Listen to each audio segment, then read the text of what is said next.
Shalom, selamat pagi saudara yang diberkati Tuhan.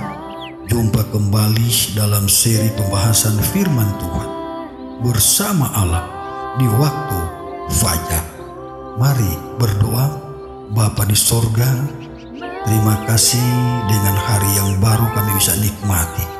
Sebelum kami memulai aktivitas sepanjang hari ini, kami akan merenungkan firman-Mu dalam mitsbah pagi. Berkati firman-Mu. Berikan kami kuasa Roh Kudus di dalam nama Yesus Juru Selamat kami. Amin.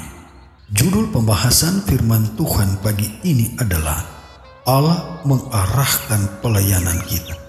Yesaya 58 ayat 10, firman Tuhan berkata, apabila engkau menyerahkan kepada orang lapar apa yang kau inginkan sendiri dan memuaskan hati orang yang tertindas, maka terangmu akan terbit dalam gelap, dan gelapmu akan seperti rembang tengah hari.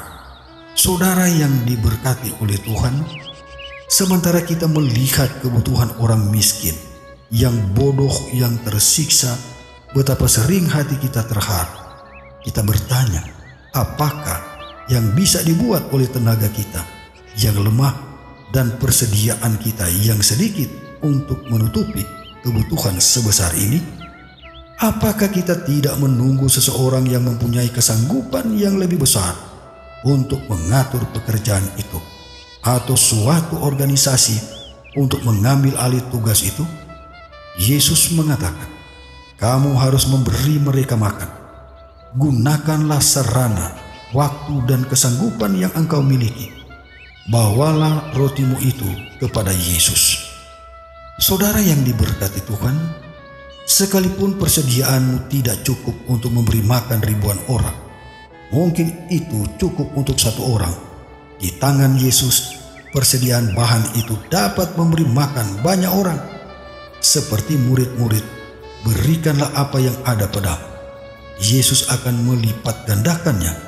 Ia akan menghormati ketergantungan yang lugu dan tulus kepadanya.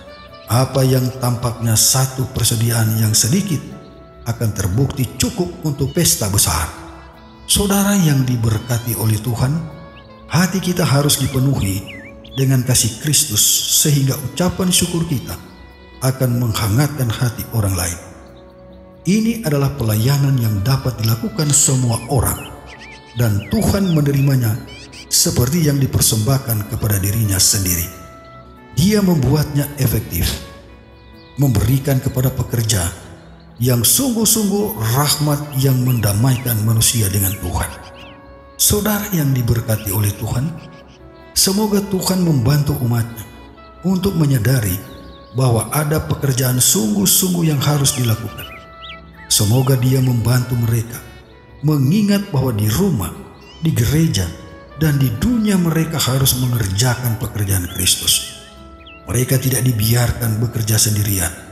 Para malaikat adalah penolong mereka, dan Kristus juga adalah penolong mereka. Kemudian biarkan mereka bekerja dengan setia dan tanpa lelah. Ada waktunya mereka akan menuai jika mereka tidak menjadi lelah. Saudara yang diberkati oleh Tuhan, orang Kristen tidak menyerah pada keinginannya untuk beristirahat. Dia bergerak maju dengan pasti dan berkata, malam sudah jauh, fajar sudah hampir tiba. Tuhan memberkati kita adalah doa dan harapan saya pagi ini. Amin. Mari berdoa. Bapa di sorga, terima kasih kami bisa menikmati persekutuan dengan Tuhan lewat perenungan firman Tuhan pada ibadah mitsbah pagi ini. Sebelum kami mulai aktivitas, kami sudah didahului dengan makanan roti hidup melalui pekabaran firman-Mu yang dapat memberikan pengharapan dan kekuatan jaminan bagi kami untuk kami tetap semangat, tetap kuat untuk melayani Tuhan dan tidak merasa lelah, karena kami selalu bersandar dan Tuhan selalu bersama dengan kami. Terpujilah nama-Mu Tuhan, berkati lindungi kami sepanjang hari ini di dalam nama Yesus Juru Selamat kami. Amin.